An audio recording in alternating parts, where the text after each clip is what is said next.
Kw'izina rya Data n'irya Mwana n'irya Mutima Mweranda, amen.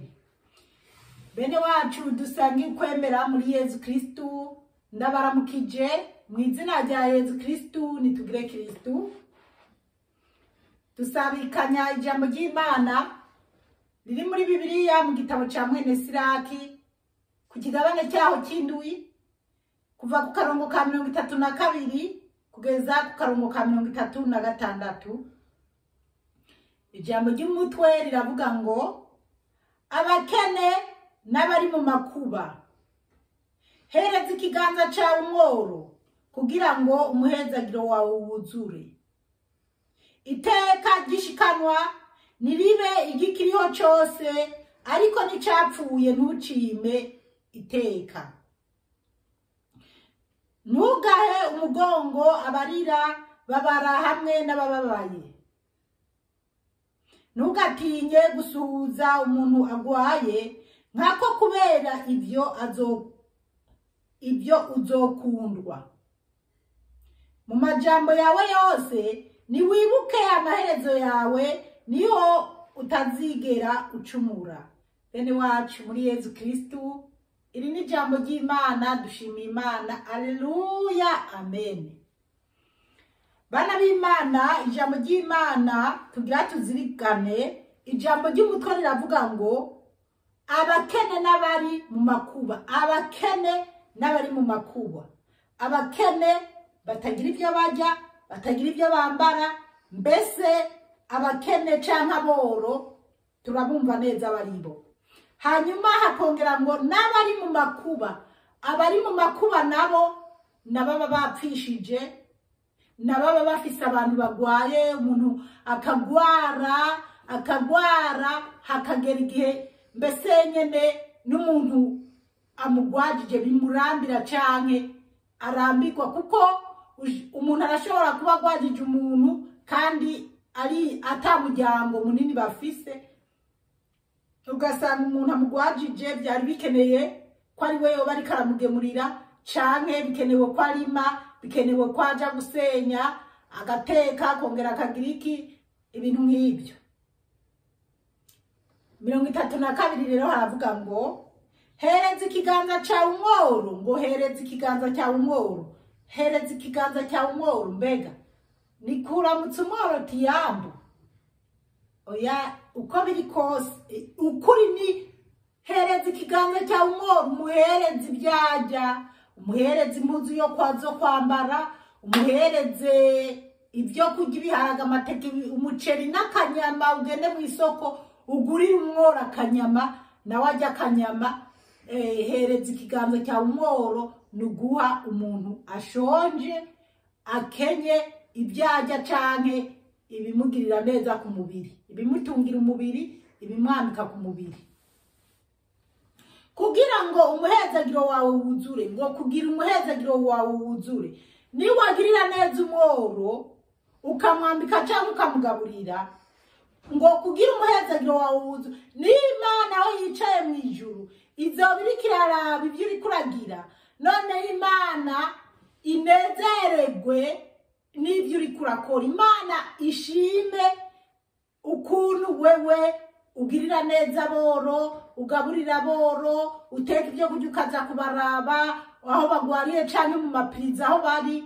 Basi ni Imana nawe uduheze ikaguhezagira ikakugirira neza. 3 baravuga ngo iteka gishikanwa niribe igikiriho cyo. Ngo iteka gishikanwa ngo ribe igikiriho cyose. Ishikanwa ryawe urishikanire umworo, cyangwa urishikane haba ku rusengero, rifashe ibikorwa by'ishengero, cyangwa rifashe aboro bajya bakurikiranwa nabo ku rusengero, kuko aboro bari mu bice byinshi. Hari haba amasengero yita aboro, nubwo menshi yo muri iki gihe abaririra gushira mu mifuko. Imana yo mu ijuru dutabare cyane. Ariko hari amashengero yita ku boro, kwa rijya shikanwa uba wagiye gutanga kwa patiri canke kwa pasiteri bivanye n'urusengero runaka usengeramo. Hanyuma ajya amashikanwa arubaka ishengero, aragura intebe zo mu rusengero, aragura imivinyu canke se amahostia, aragura ibikoresho ibirago byo gusezera canke amatapi, aragura ibikoresho byo mu rusengero. Amashikanwa arongera kandi abapatiri canke abapasiteri mu by'ukuri baba babirimo neza, bakongera bakayaha aboro canke bakayarihira abana ku mashure canke bakayaha ku bana b'imfuvyi, nabo kandi arabafasha. Rero nuko itatu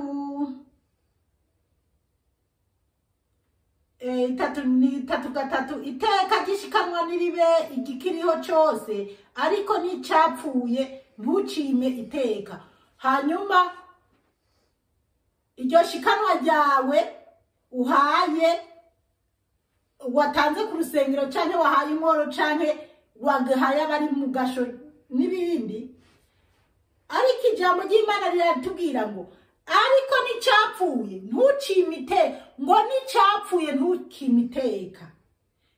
Icyapfuye, umuntu yapfuye ntumwimiteka, kuko hariho abantu umuntu apfuye canke abonye aho biciye umuntu canke ahaguye umuntu ari ku nzira akaba yocaka akagenda, ariko ijambo ry'Imana riratubwira ati n'icyapfuye ntukimiteka, ugishingure.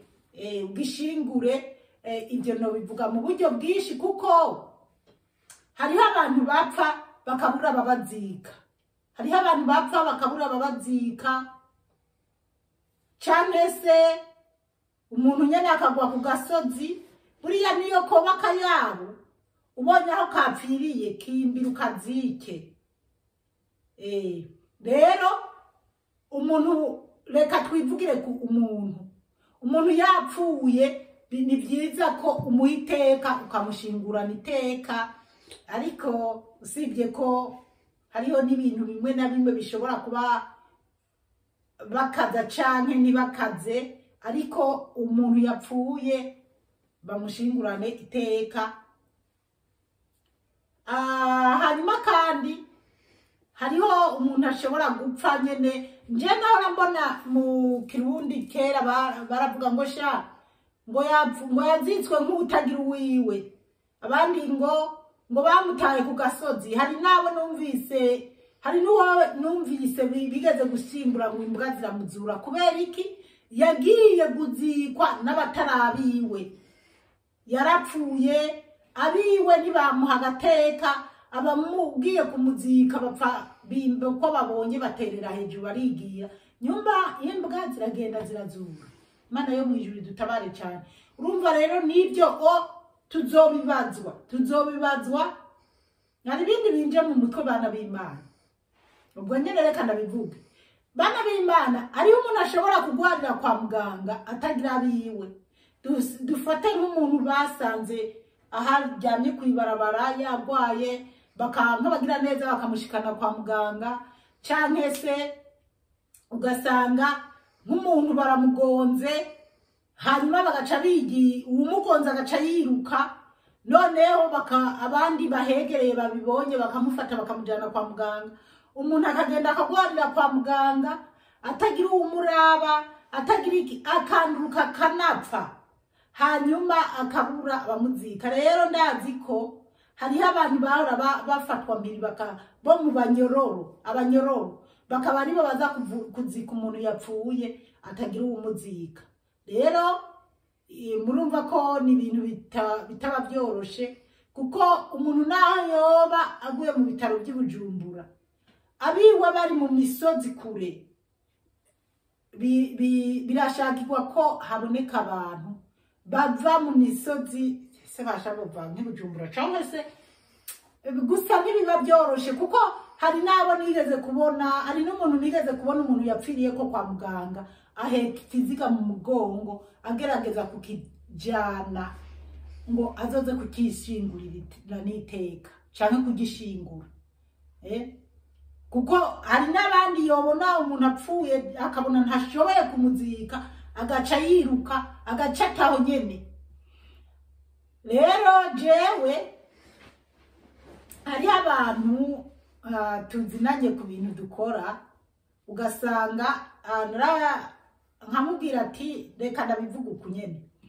Jewe mubo tuvukana hariho abo namambwira ati genda kwa muganga murabe bajya abantu mupreleze murabe umuntu atagira kigwaza canke atagira kigemurira atava mu bice bya iwacu by'Ingozi mbese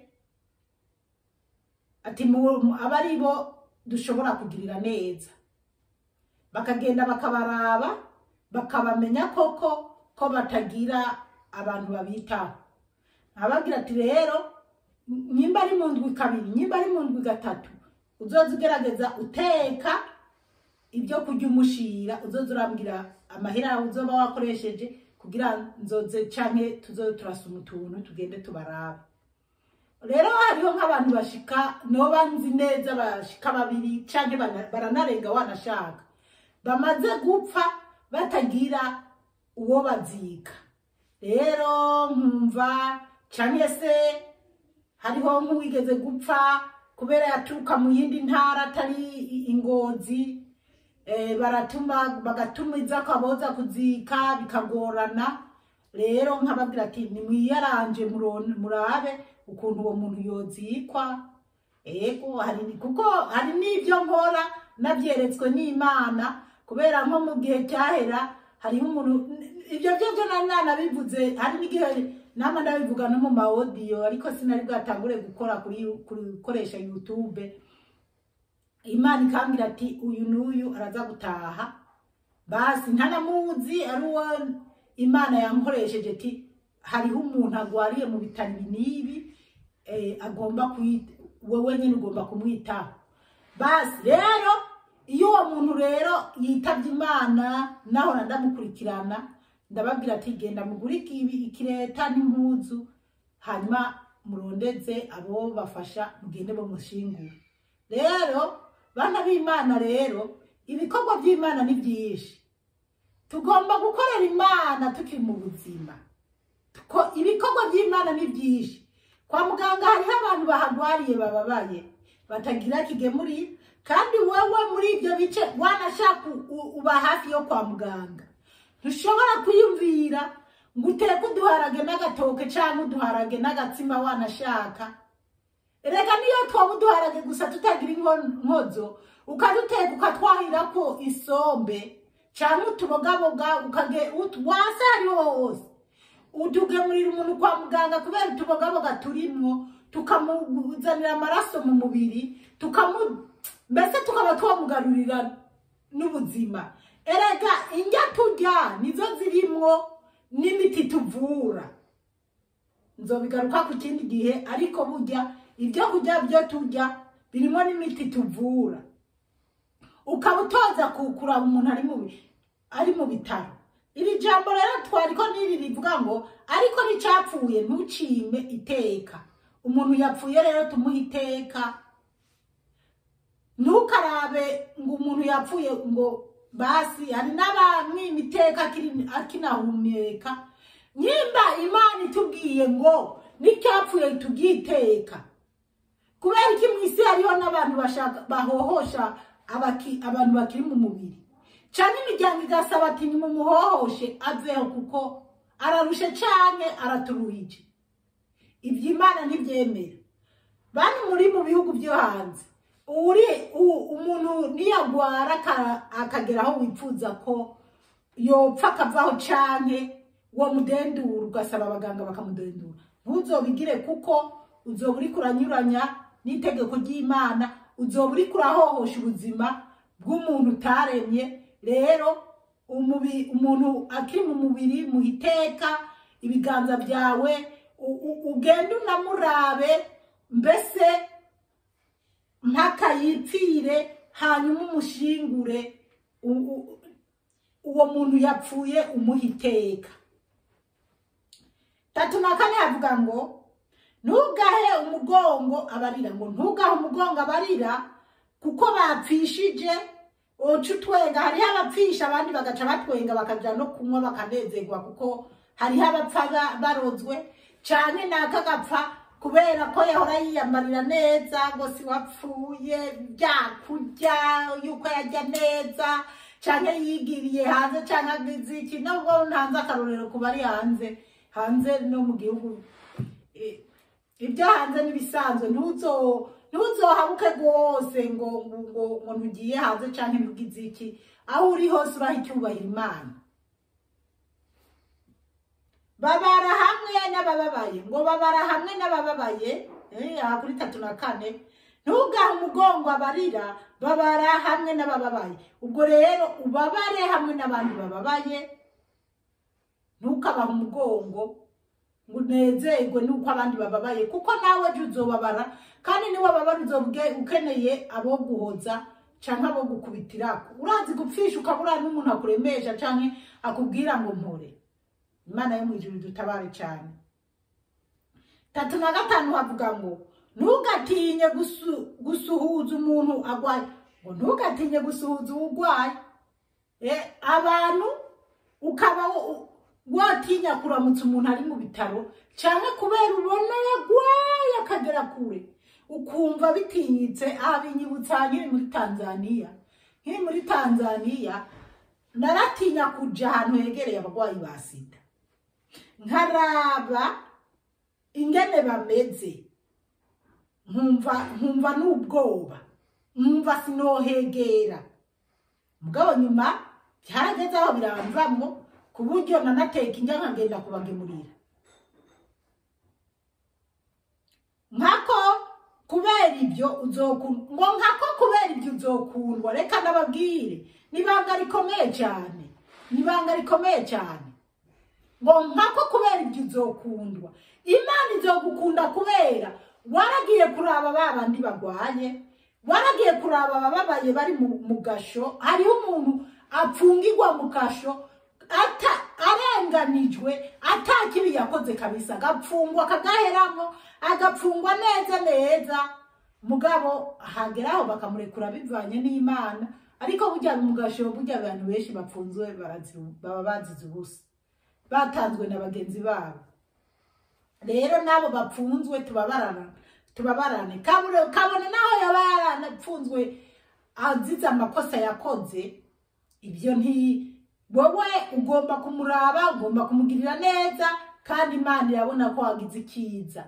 Erega niwaza kuraba umuntu yakoze icyaha by'ukuri, ukaza kumuraba nyimba yaranishe umuntu ukagenda kumuraba, Imana izohanura wowe igikorwa cyawe wakoze. Ntabwo Imana izobabazwa ngo wagiye kuraba umuntu yishe umuntu. Oya, Imana izonezerwa ko wagiye kuraba umuntu ari mu gasho.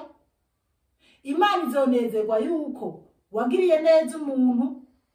Rero twebwe tugomba gukora ikiza icyo ari cyo cyose, hanyuma Imana yo mwijuru ikaturaba neza, ikaduhezagira. Haleluya, amen. 3 na 6 havuga ngo mu majambo yawe yose niwibuke amaherezo yawe. Imana yo mwijuru dutabare cyane, Imana itube hasi cyane. Iri jambo rirakomeye, reka subiremo. Mu majambo yawe yose niwibuke amaherezo yawe. Mukama urabana nanje. Ibuka amaherezo yawe, tumenye ko uko byogenda kose ngo n'icyapfuye tucyubahe. Twumve ko uriya muntu yapfuye, natwe tuzopfa. Mu majambo yacu twibuke ko amaherezo yacu tuzopfa. Abazogirirwa ubuntu Yesu agatwara ishengero bakiri mu mubiri, bazohindurirwa umubiri bajane na Yesu. Ariko ni bangahe icyo gihe? Bazoba ari bake cyane. Ariko wame wibuka ati nzopfa, ubwishime fise buhere, gushira ku ingohe zo mu isoko bigende, gukubita ko bya bindi na bya bindi bitukuza umushatsi byose bizohera, kwani gushirako tatuwaje. Abandi nabonye no mu Burundi byarabaye ibirori, data wanje abadamu b'i Burundi nabo barakubita ngaha ku matako ukabona nyene impuzu bambaye. Ariko Imana yo mwijuru tube habi cyane. Hano hose ugasanga amatatuwaje, ariko Imana yatubwiye ngo mu majambo yawe yose wavuga abantu bose ngo ganza sabwa, wavuga uwo ari we wese ati hehe, wewe wumve ko uvuge bagukomera amashi, bakubone kuri gitangaza, babone kuri kuragigimisha isi, ariko wibuke ko amaherezo yawe ari mu kuzimu. Hanyuma uvuye mu mubiri bakakujana handi muri ka gaparasera k'imetero 1 canke 2, direct imbere ya Mikaeli Mweranda. Mbese hariha kwibariyeri ririko abasirikare b'ijuru bakomeye utarengana abamarayika. Hanyuma ati wewe burya ni hariya muri moto nyene, umuriro nyene uri kurabenga benga. Narababwiye ko kwigihe kimwe Imana yanyeretse mu muryango wacu hapfuye abantu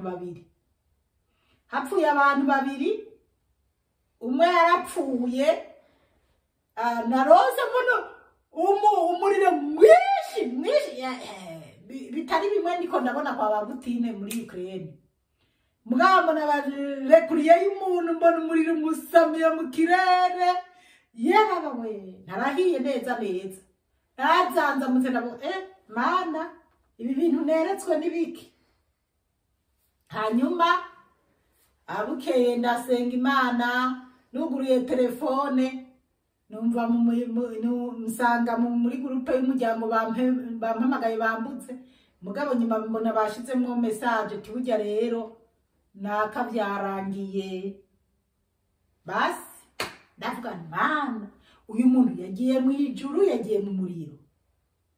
Aho ubundi yarapfuye, bapfuye mu ndwi mwari babiri. Ubundi yarapfuye, apfuye ndota mbona jewe nyene ahantu mbona ndahantu hameze nko mu maburi y'ibijuma, ariko hari mu kaburi. Hanyuma ngo mbona nditaziriye ngo ahantu mu masenyenge amwe ari kitsinga, ibitsinga nyene uravye nabi byo gutabura. Ariko ngo naritaziriye mbona nsimbiye hakurya ahantu heza. Haleluya, amen. Mbona ngo nsimbiye ahantu heza. Nimaze mu gitondo ndiko ndatekereza, jewe igihe cyose mu gitondo mbyutse ndabanza nkatekereza, ese uyu munsi neretswe, ese neretswe biki? Iyo ari ibintu byavuye ku Mana ndavyiruka neza nkuko biba bimeze. Hari n'igihe nzanza mukandiko ndavyerekwa, hanyuma nkaca ndanabirecordinga no muri telefone. Hanyuma ikagihe narimviriye ibi bintu nariko ndarota nibiki. Basi bukeye mu gitondo meje gusenga, nuguruye telefone. Hanyuma ahubwo mbere menga yacikanye ku mutaga, naye kubona muri telefone muri groupe yacu y'umuryango, zambona ngo wewe ngo nta byacu, ngo naka nawe yapfuye. Cyane yumvira ibyo naraye nderekwa, ndavuga haleluya, uko biri kose uyu yagiye mu ijuru. Basi rero bana b'Imana, twama tumenya neza ko amaherezo yacu ni gupfa, tukava mu mubiri twiratana, ahubwo bumbatira neza umutima wawe uri muri wewe Imana yagushizemo. Umenye n'ingene witwara muri iyi si. Niho utazigera ucumura. Ngo niho utazigera ucumura. Ndasubira mu 3:6. Mu majambo yawe yose, mu majambo yo tuvuga, niwibuke amaherezo yawe. Tuze twiyumvira, twibuka amaherezo yacu, twibuka n'abandi badutanguriye bapfuye batakiri muri iyi si. Twibuke ko ta myaka amajana dufise. Niho utazigera ucumura. Niwibuka kuzopfa, niwibuka kutazohora muri uwo mubiri, utazohora muri iyi si, bizotuma utinya gukora igicumuro, bituma wari umusambanyi uvuga ati ubusambanyi ndabuhevye, ntibize bitume nzogwa mu muriro. wibuka kugirira neza abantu uti reka umutima mubifise reka nze ndaza kuraba abantu kwa muganga canke urazi ko hariho n'umuntu asaba mwamvira imbere y'umuryango ngo ntavyo nifitiye mwaga mwirirwa murasabiriza ibintu nk'ivyo. Imana yo mw'ijuru dutabare cane itube hafi cane. Nshuti yanje mwipfuriza ko twozirikanira ijambo abakene n'abari mu makuba nk'uko Imana ibidushaka ko tugakorera Imana tukubaha Imana tukiri mu mubiri twibuka ko umubiri tuzowuvamwo kandi imbere niho hakomeye aho uzosanga ugiye ahantu heza ukazohora mu munezero. Ese uwo munezero wo mw'iyi si uguhenda uhwaniyeho n'umunezero tuzogira imyaka yose, hanyuma abandi nabo bakazobabazwa imyaka yose. Imana yo mw'ijuru ikomeze iduhe gutahura cyane. Mwarahezagiwe n'Imana ku izina rya Data rya Mwana rya Mutima Mweranda. Amen.